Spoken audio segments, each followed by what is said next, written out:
जय श्रीकृष्ण मित्रांनो, आज आपण भगवद्गीतेच्या पहिल्या अध्यायाचे 4, 5, 6 आणि 7 या श्लोकांचा सविस्तर अर्थ पाहणार आहोत. श्लोक नंबर 4. अत्र शूरा महेश्वासा भीमार्जुन समायुधी युयुधानो विराटस्य द्रुपस्य महारथाः. 5 नंबर श्लोक. दृष्टकेतु छेकिताना काशीराजस्य वीर्यवान् पुरुजित् कुन्तीभोजस्य शैवस्य नरपुंगवा.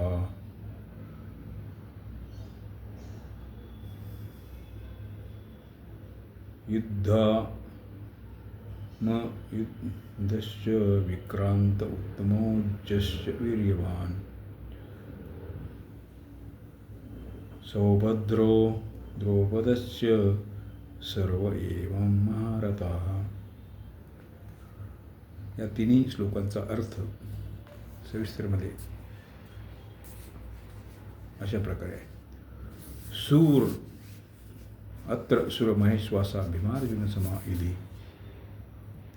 ज्याच्या साह्याने बाण चालवले जातात त्याचे नाव ईश्वास अर्थात धनुष्य आहे. असे विशाल आकारांचे ईश्वास धनुष्य ज्यांच्याजवळ आहेत ते सर्व महेश्वास म्हणजे धनुर्धारी आहेत. तात्पर्य, विशाल धनुष्यावर बाण योजून प्रत्यंच्या ओढण्यासाठी खूप ताकद शक्ती लागते.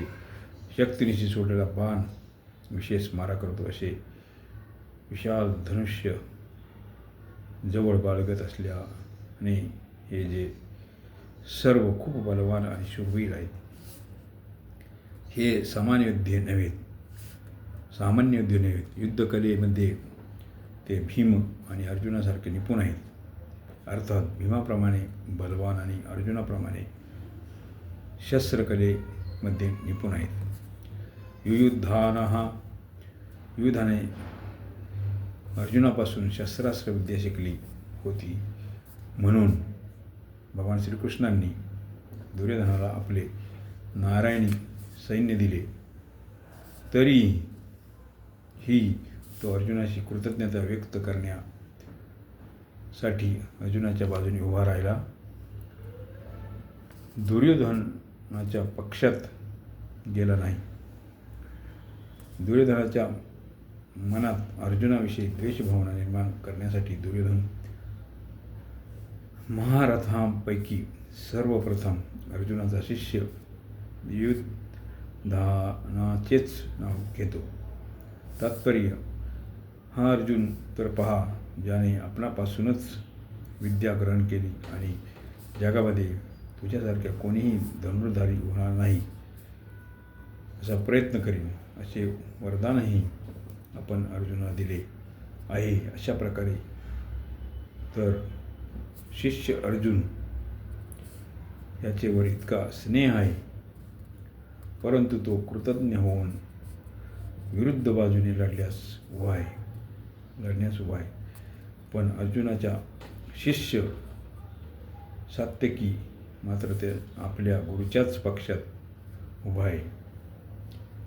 विराटस्य हा विराट राजा की ज्याच्याकडून आमच्या बाजूचे वीर सुशर्मा अपमानित झाले आहेत. आपणही त्यांच्या संमोहन अस्त्रामुळे मोहित झाला होता आणि आम्हालाही ज्यांच्या गायी सोडून पळून जावे लागले होते तो आपल्या विरुद्ध पक्षाकडे उभा आहे. राजा विराटाशी द्रोणाचार्यांचा कोणताच द्वेष किंवा वैरभाव नव्हता. पण दुर्योधनाला असे वाटले की जर युद्धानंतर मी द्रुपदाचे नाव घेईल तर द्रोणाचार्यांना असे वाटेल की दुर्योधन मला पांडवाविरुद्ध युद्ध करण्यास उत्तेजित करत असून त्याच्याविषयी माझ्या मनात वैरभाव निर्माण करीत आहे.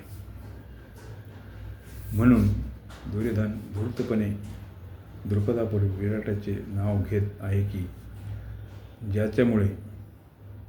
ज्यामुळे आपली चलाखी द्रोणाचार्याला ओळखू येऊ नये आणि त्यांनी विशेष मन लावून युद्ध करावे. द्रुपदश्च महारथाः. आपण द्रुपद राजाला आपल्या अगोदरच्या मैत्रीची आठवण करून दिली होती, परंतु त्याने मी एक राजा आहे, तुम्ही भिक्षुक आहात, तेव्हा तुमची आणि माझी मैत्री कशी होऊ शकते असे बोलून त्याने भरसभेत आपला अपमान केला होता. तसेच मनात वैरभाव ठेवून आपणाला मारण्यासाठी त्याने पुत्रसुद्धा उत्पन्न केला. तोच महारथी द्रुपद राजा आपल्या विरुद्ध लढण्यासाठी विपक्षात उभा आहे. धृष्टकेतू हा धृष्टकेतू किती मूर्ख आहे की ज्याच्या पित्याला श्रीकृष्णाने भरसभेत सुदर्शन चक्राने मारले, तो श्रीकृष्णाच्याच पक्षाकडून लढण्यासाठी उभा आहे. चेकितानहा. ही सर्व यादव सेना तर आमच्या बाजूने लढण्यासाठी तयार आहे. हा यादव चेकितान पांडवाकडून लढण्यासाठी उभा आहे. काशीराजस्य वीर्यवान. हा काशीराज अत्यंत शूर आणि महारथी आहे. हाही पांडवांच्या बाजूकडून लढण्यासाठी उभा आहे. हा पराक्रमी असल्याकारणाने आपण अत्यंत सावधगिरीने युद्ध करावे. पुरुजित्कुन्तिभोजस्य. पुरुजित आणि कुंतीभोज या दोघेही कुंतीचे भाऊ असल्याने आमचे पांडवांचे मामा आहेत. असे असूनही ते पक्षपाती असल्याने आमच्या विरुद्ध बाजूने लढण्यासाठी उभे आहेत. शैवश्च नरपुंगवा. हा शैब्य युधिष्ठिराचा सासरा आहे. हा मनुष्यामध्ये श्रेष्ठ आणि अत्यंत बलवान आहे.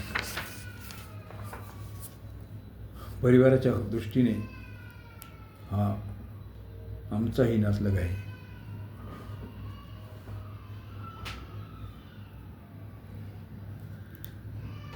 परंतु हा पांडवांच्या बाजूने युद्धासाठी उभा आहे. युधा मनुष्य विक्रांतम उत्तमोजस्य वीर्यवान. पांचाल देशाचे अत्यंत बलवान आणि शूरवीर योद्धे युद्धामन्यू आणि उत्तमौजा माझ्या वैराच्या अर्जुनाच्या रथाच्या चाकांचे रक्षण करण्यासाठी नेमले आहेत. आपण त्यांच्याकडे लक्ष ठेवावे. रात्री झोपलो असताना या दोघांनाही अश्वत्थामाने ठार मारले. सौभद्रा. हा श्रीकृष्णाची बहीण सुभद्रा हिचा पुत्र. त्याचे नाव अभिमन्यू आणि हा अत्यंत शूर असा वीर आहे. हा गर्भावस्थेत चक्रव्यूह भेदण्याची कला शिकला आहे. म्हणून आपल्या सैन्याची व्यूहरचना करताना आपण अभिमन्यूकडे लक्ष ठेवा. द्रौपदेयाश्च. युधिष्ठिर, भीम, अर्जुन, नकुल आणि सहदेव या 5 जणांचे द्रौपदीच्या उदरी जन्मलेले अनुक्रमे प्रतिविंध्य, सोम, श्रुतकर्मा, शतानिक आणि श्रुतसेन हे पुत्र आहेत. आपण या 5ही जणांना पहा.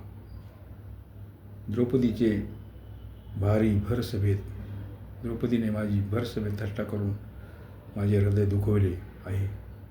म्हणून आपण या 5ही जणांना ठार मारून बदला घ्यावा. सर्व एव महारथः. हे सर्वचे सर्व महारथी आहेत. तसेच शस्त्रविद्येत आणि शास्त्रामध्येही प्रवीण आहेत.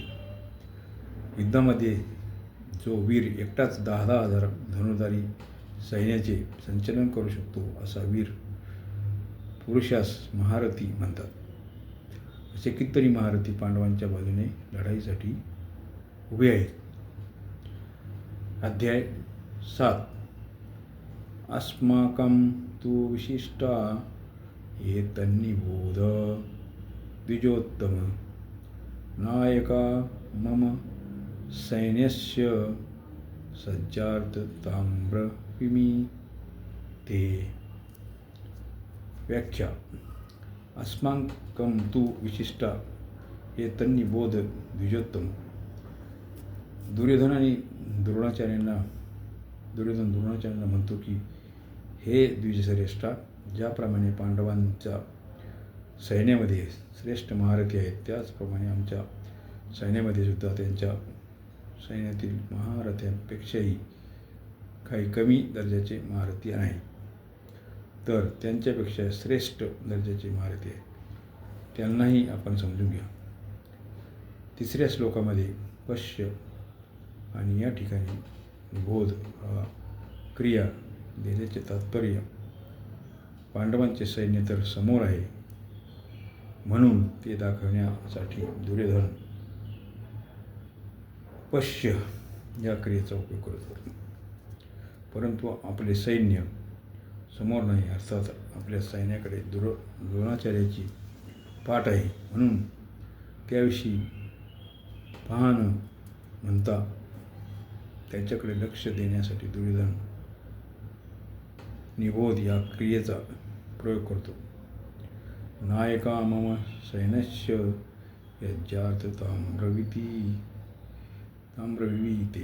माझ्या सेनेत सुद्धा जे विशिष्ट सेनापती सेनानायक आहेत, महारथी आहेत, मी त्यांची नावे केवळ आपणाला स्मरण करून देण्यासाठी आणि आपली दृष्टी तिकडे वळावी यासाठी सांगत आहे. सज्जार्थम तात्पर्य आमच्या संख्येत सेनानायकांची नावे आपणाला कुठवरून सांगू. मी त्यांच्याकडे केवळ अंगुली निर्देश करत आहेत कारण त्या सर्वांना आपण जाणता. या श्लोकात दुर्योधनाचा असा भाव प्रतीत होतो की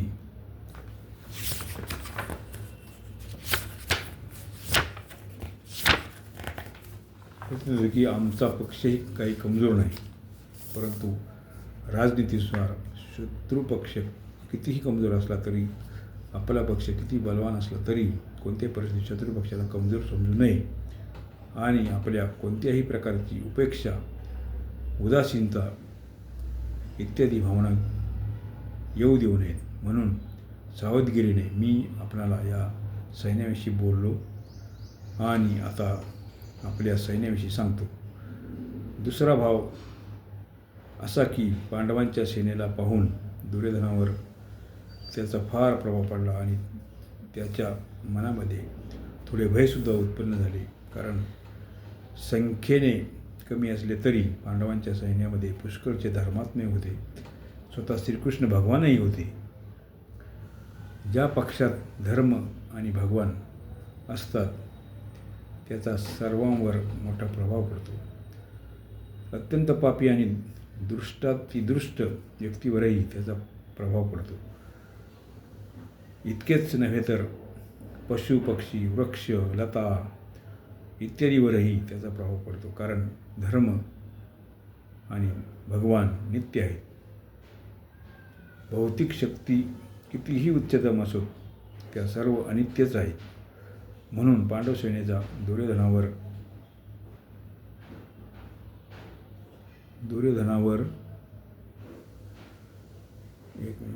शक्ती कितीही अतिउच्च तरी त्या सर्व अनित्यच आहेत. म्हणून पांडव सेनेचा दुर्योधनावर फार मोठा प्रभाव पडला.